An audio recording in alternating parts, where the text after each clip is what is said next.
নারীর জন্য জান্নাতে যাওয়া খুব সহজ। তার এক পা, নারীর এক পা জান্নাতে এমনি ঢুকে আছে।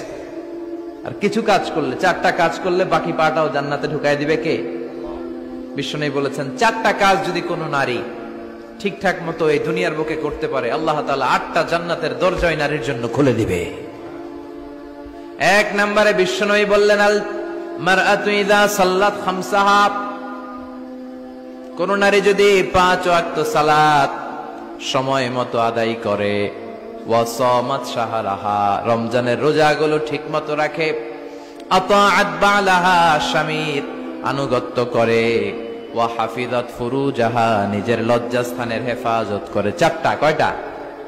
5 ওয়াক্ত সালাত, রমাদানের রোজা, স্বামীর আনুগত্য। এখন এটা উঠে গেছে সমাজে। কে কার উপর ডমিনেটিং করবে এই নিয়ে গুতাগুতি আছে না নাই? কে বড় হবে, কে মশারি টাঙ্গাবে রাত্রে, কিলাকিলি আছে না নাই? হাজবেন্ড কে তুই টাঙ্গা, স্ত্রী কে আমনে টাঙ্গান, আছে না নাই? আনুগত্য নাই, ছোট্ট খাট্ট বিষয় নিয়ে কিলাকিলি। এজন্যই ফ্যামিলির মধ্যে শান্তি নাই। আমার বোনেরা, এই যে মহিলা সমাবেশে আসছেন, যাদের বিয়ে হয়েছে, হাজবেন্ড পেয়েছেন, এই হাজবেন্ড আপনার হীরার টুকরা, এটা আপনার জান্নাত। বিশ্বনবী বলেছেন, আল্লাহ ছাড়া কারো পায়ের সামনে যদি সিজদা দেওয়া জায়েজ হতো, সবগুলো নারীকে বলতাম স্বামীর পায়ে সিজদায় লুটিয়ে পড়ো। আল্লাহ ছাড়া যেহেতু কারোর সামনে সিজদা দেয়া যায় না, তাই আমি এটা বলি না। যদি জায়েজ হতো, সব নারীকে বলতাম স্বামীর পায়ে লুটিয়ে পড়ো, স্বামী তোমার জান্নাত। 5 ওয়াক্ত সালাত পড়বেন, রমাদানের রোজা রাখবেন, স্বামীর আনুগত্য করবেন, নিজের লজ্জাস্থানের হেফাজত করবেন, নিজের সতীত্ব, নিজের সম্মানের হেফাজত করবেন। এই 4টা কাজ যদি কোনো নারী দুনিয়ার বুকে করতে পারে, তার জন্য 8টা জান্নাতের দরজা খুলে দিবে কে? আল্লাহ। এজন্য বোনেরা, আপনাদের জন্য ইসলাম পালন করা সহজ। আপনারা হচ্ছেন অনেক বড় একটা ইনস্টিটিউশন, কারণ আপনার ছেলে মেয়েদের প্রথম শিক্ষা প্রতিষ্ঠান আপনি নিজেই, তাই না? যারা সিলেটের ছেলে পেরে, এরা সিলেটি ভাষা পারে কেমনে? এর মার কাছ থেকে শিখে। ঢাকায় পোলা পানিটা ঢাকায় কয় কেমতে? ঢাকার মায়ের কাছে শিখে। নোয়াখালীর ছেলেরা নোয়াখালী হয় কেমনে? ছোটবেলা থেকে মা বলে নোয়াখালী, পানি রে কয় হানি, পান রে কয় হান। তো ছোট বাচ্চা এটাই শিখে। আমেরিকান ছোট ছোট বাচ্চা ইংরেজি পারে কেমনে? ওর মা থেকে শিখে। তাহলে মা প্রথম শিক্ষা প্রতিষ্ঠান নয়? মা হচ্ছে the first institution for every child. পৃথিবীর সব মানব শিশুর জন্য মা হচ্ছে প্রথম শিক্ষা প্রতিষ্ঠান। এজন্য আমি বলি, বাপ ভালো তার বেটা ভালো তাই, মা ভালো তার ঝি, গাই ভালো তার দুধ ভালো রে, দুধ ভালো তার ঘি। বাপ যদি ভালো তো বেটা ভালো, মা ভালো তো ঝি ভালো, দুধ গাই ভালো তো দুধ ভালো, দুধ ভালো তো ঘি ভালো, তাই না?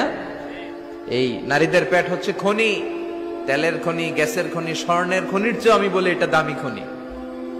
এই নারী যদি হিজাব মেনটেন করে, কোরআন পড়ে, সুন্নাহ পড়ে, তাহলে এই নারীর পেট থেকে বড় বড় আল্লাহওয়ালা বেরোবে, দেশপ্রেমিক লোক বেরোবে, ভদ্র, সালেহ, শহীদ, নবী, সিদ্দিক এরা বেরিয়েছে, ঠিক কিনা?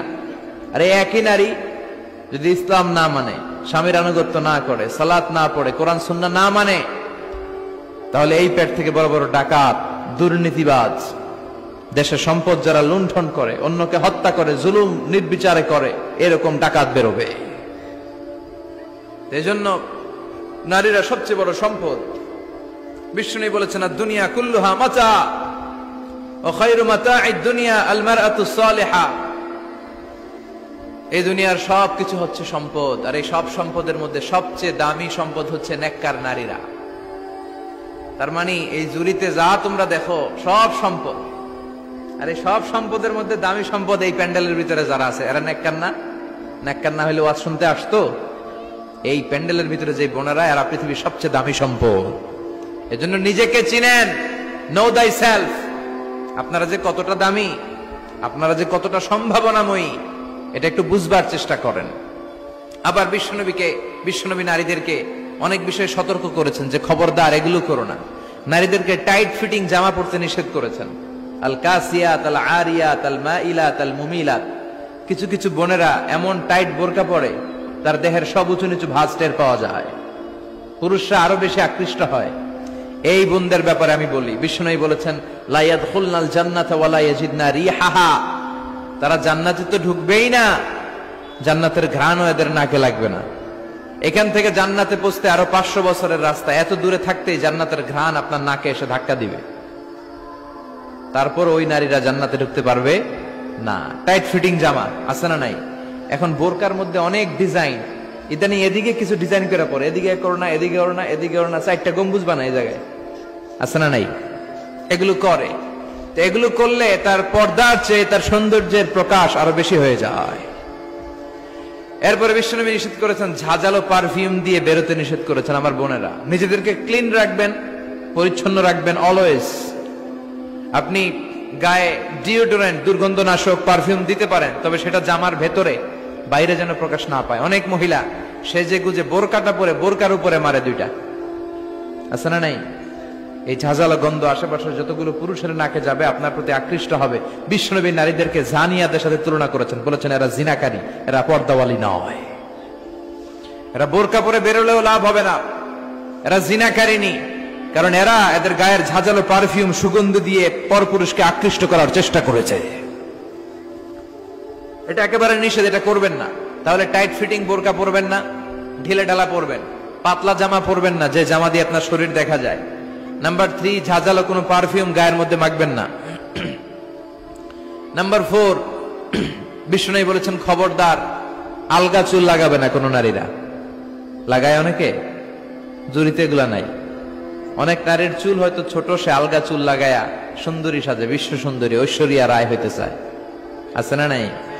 না, আল্লাহ যেটা দিয়েছে ওটাতে আপনি সন্তুষ্ট থাকেন, আলগা চুল লাগাবেন না। এরপর বিষ্ণু ব্রু প্লাক করতে নিষেধ করছে। ব্রু প্লাক আছে না? পার্লারে গেলে কিভাবে যেন এদিক দিয়ে ব্রু প্লাক করে একেবারে চিকন করে দেয় এই 2টা। হ্যাঁ, না, এটা নিষেধ। ব্রু প্লাক করতে বিশ্বনবী নিষেধ করেছেন। আমার বোনেরা, আপনারা এটা করবেন না। এরপরে বিশ্বনবী নিষেধ করেছেন তোমরা একে অপরকে লাআনত দিবে না।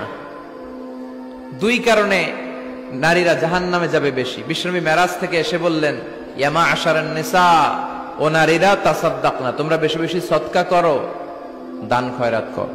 নারীরা বললেন কেন? আমাদের বললেন কেন? বিশ্বনবী বললেন, উরিতু কুন্না আকসারা আহলিন নার, আমি জাহান্নামে দেখেছি পুরুষের চেয়ে নারীরাই বেশি জাহান্নামী হবে। কি কারণে? 2টা কারণ। তাকফুরনাল আশিরা, সবাই না, অধিকাংশ নারীরাই স্বামীর অস্বীকৃতি করে। স্বামী যা দেয় এতে সন্তুষ্ট থাকতে চায় না, আছে না নাই? স্বামীর কি চাকরি, কি ব্যবসা, তার উপার্জন কতটুকু, এটাও আপনার দেখার দরকার, আছে না নাই? এখানেই তো আপনার সবরের বিষয়। জান্নাত তেমনি এমনি আসবে না বোন, আপনাকে সবর করতে হবে। স্বামীর নাশুকরি করবেন না। পাশের বাড়ির ভাবিরা তো এত মোটা নেকলেস কিনা দিছে, তুমি দাও না কেন? এদের ঘরে তো দামি সোফা সেট, আমার ঘরে নাই কেন? এদের তো এটা করে, এদের তো এটা দিছে হাজবেন্ড, আমারে দাও না কেন? এই যে নাশুকরি, এটা তাকে জাহান্নামী বানাবে। 2 নাম্বার, তুকসিরনাল লা'না, তোমরা একে অপরের উপর লানত দাও।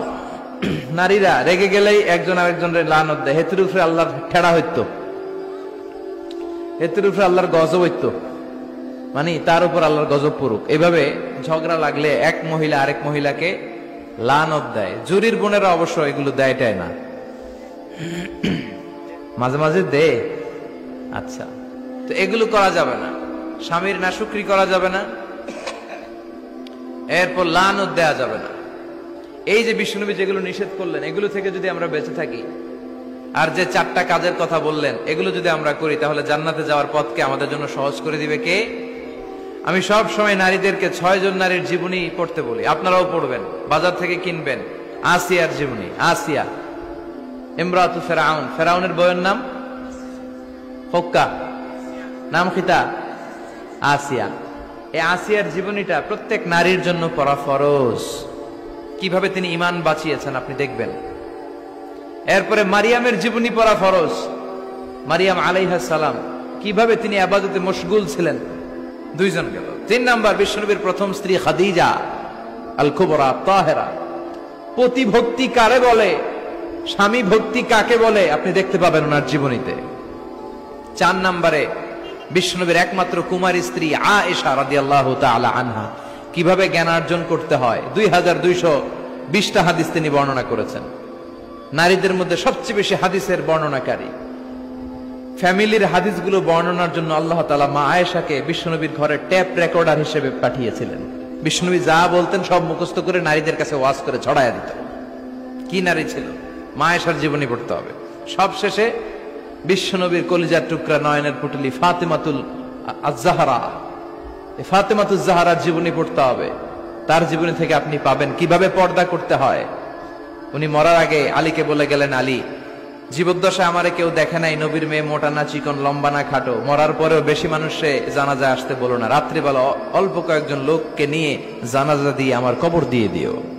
কেমন করে আপনি নিজেকে সেভ করবেন, এই শিক্ষা মাপ সাইয়্যিদাতুনা ফাতেমাতুজ জোহরার জীবনীতে আছে না নাই? তাহলে এই কয়েকজন নারীর জীবনী পড়তে হবে। আর যে চারটা কথা বিষ্ণু বলেছেন এগুলোর উপর আমল করতে হবে। তাহলে আমাদের নারীদেরকেও জান্নাতি বানাবে কে? আল্লাহ। তুমি আমাদের মাদেরকে, বোনদেরকে, আমাদের নারীদেরকে তুমি খাদিজাতুল কুবরার মতো কবুল করো, আয়েশা সিদ্দিকার মতো মহিয়সী নারী হিসেবে কবুল করো, ফাতেমাতুজ জাহরার মতো এরকম পর্দানিশীল নারী হিসেবে কবুল করো। আল্লাহ তাআলা আমাদের সবাইকে কথাগুলো বুঝার ও আমল করার তৌফিক দান করুক। আমরা পড়ি আমিন। আপনারা সবাই ভালো থাকবেন, সুস্থ থাকবেন, সুন্দর থাকবেন।